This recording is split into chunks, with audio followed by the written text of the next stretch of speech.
Viewers, welcome to my kitchen. আমি আজকে আপনাদের জন্য নিয়ে এসেছি ঈদ স্পেশাল শামি কাবাব। যেহেতু সামনেই কোরবানি ঈদ, আজকে আমি আপনাদেরকে তৈরি করে দেখাবো শামি কাবাব কিভাবে তৈরি করতে হয়। সো ভিউয়ার্স, চলুন দেখে নিন এর পুরো প্রস্তুত প্রণালী। আমি এখানে বুটের ডাল নিয়েছি 150 গ্রাম। এটা আমি 5 ঘন্টা ভিজিয়ে রেখেছিলাম, দেন ধুয়ে পরিষ্কার করে নিয়েছি। আর এখানে আমি গরু মাংস নিয়েছি 250 গ্রাম, হাড় ছাড়া। এখানে আছে গরম মশলা, এক টুকরো দারচিনি, একটা তেজপাতা, 3টি কাঁচামরিচ, একটি কালো এলাচ, 3টি সাদা এলাচ, 2টি লং আর হাফ চামচ কালো গোলমরিচ। আমি এই বুটের ডালে একে একে সব কিছু দিয়ে দিব। দিয়ে দিচ্ছি গরম মশলা, হাফ চামচ লবণ দিচ্ছি, হাফ চামচ মরিচের গুঁড়া, হাফ চামচ হলুদের গুঁড়া, আর দিয়ে দিচ্ছি আদা রসুন বাটা। আদা রসুন আর জিরা আমি একত্রে বেটে নিয়েছি, এটা আমি দিয়ে দিচ্ছি 2 চামচ। দিয়ে দিব তেল, দেন এটা ভালোভাবে মিক্সড করব। আমার মাখানো কমপ্লিট। এখন আমি এখানে পানি দিয়ে দিচ্ছি।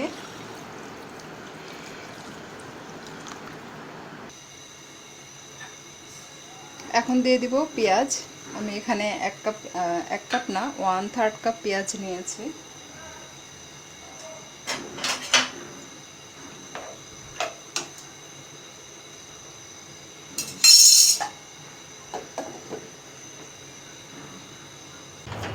দেখতে পাচ্ছেন আমি ডালের পানি শুকিয়ে ফেলেছি। সফট থাকা অবস্থায় চুলাটি বন্ধ করে দিবেন। এটাকে আর বেশি ড্রাই করতে যাবেন না, তাহলে কাবাবটা খেতে ড্রাই লাগবে, খেতে খুব একটা ভালো লাগবে না। একটু নরম নরম থাকলে এই কাবাবটা খেতে জুসি লাগে এবং মজা লাগে। আর এই যে দেখতে পাচ্ছেন তেজপাতা, এই তেজপাতা আমরা ফেলে দিব। আর এখানে যা মশলা আছে সব মশলা সহ আমরা বেটে নেব, এতে করে কাবাবের টেস্ট খুব ভালো আসবে। দেখতে পাচ্ছেন আমি এখানে বুটের ডাল আর মাংস খুব ভালোভাবে একত্রে মিক্সড করে ব্লেন্ড করে নিয়েছি। মশলা সহ ব্লেন্ড করা হয়েছে। যাদের ব্লেন্ডার নেই তারা শিলপাটা বেটে নেবেন। লক্ষ্য রাখবেন যেন কোনো কিছুই অবশিষ্ট না থাকে, সব কিছু মিহিভাবে ব্লেন্ড করে নিতে হবে অথবা বেটে নিতে হবে। এখানে নিয়েছি একটি ডিম, কাঁচামরিচ কুচি, পেঁয়াজ কুচি। আপনারা দেখতে পাচ্ছেন আমি এখানে নিয়েছি কাবাব মশলা। আপনার কাছে যদি কাবাব মশলা না থাকে সেক্ষেত্রে কাবাব মশলা ছাড়াও কাবাব তৈরি করা যাবে।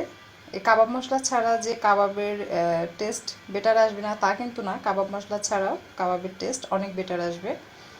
সো কাবাব মশলা না থাকলেও না দিলেও কোনো প্রবলেম নাই, এটা অপশনাল। এখন আমি এখানে দিয়ে দিব পেঁয়াজ কুচি, কাঁচামরিচ কুচি, দেন দেব ডিম, আর দিব 1 টেবিল চামচ কাবাব মশলা। দেন এটা ভালোভাবে একত্রে মাখিয়ে নেব। দেখতে পাচ্ছেন আমি এখানে গোল শেপ দিয়ে নিয়েছি এবং লম্বাটে শেপ দিয়ে নিয়েছি। আপনাদের যেমন খুশি তেমন শেপ দিতে পারেন। এখন আমি তেলে ছেড়ে দিচ্ছি। এটা তেলটা খুব ভালোভাবে গরম করে নিতে হবে, না হলে কাবাব ভেঙে যাবে। সো লক্ষ্য রাখবেন যে তেলটা ভালোভাবে গরম হয়েছে কিনা, দেন ছেড়ে দিবেন।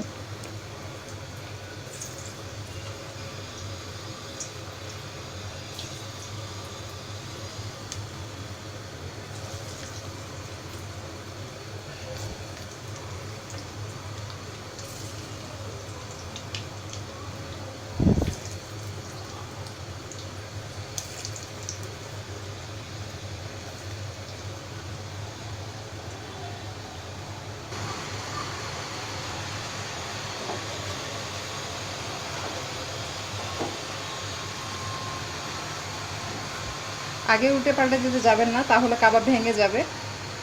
যখন দেখবেন নিচে একেবারে লাল হয়ে কাবাব শক্ত আকার ধারণ করেছে, ঠিক সেই মুহূর্তে গিয়ে কাবাব উল্টে দিতে হবে। আর মাঝে মাঝে তেলটা এভাবে একটু ঝেঁকে দিবেন, এতে করে বুঝতে পারবেন যে লাল হয়েছে কিনা।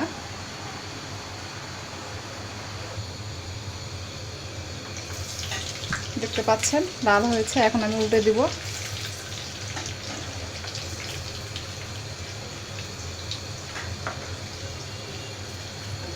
আপনারা যদি এভাবে কাবাবটিকে ভাজেন একটু লক্ষ্য করে, তাহলে আপনার কাবাব নষ্ট হবে না, না হলে কাবাব কিন্তু ভেঙে যাবে।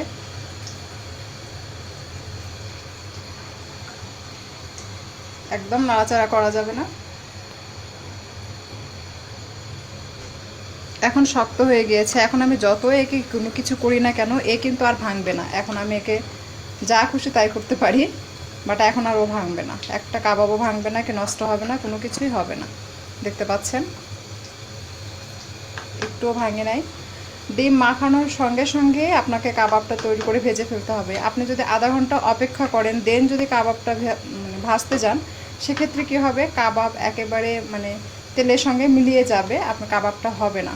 দেন আবারও আপনাকে তখন ডিমের প্রলেপ দিয়ে ভাজতে হবে। সো যখন ডিম মাখাবেন কাবাবের সঙ্গে সঙ্গে সঙ্গে চেষ্টা করবেন কাবাবটি ভেজে নিতে।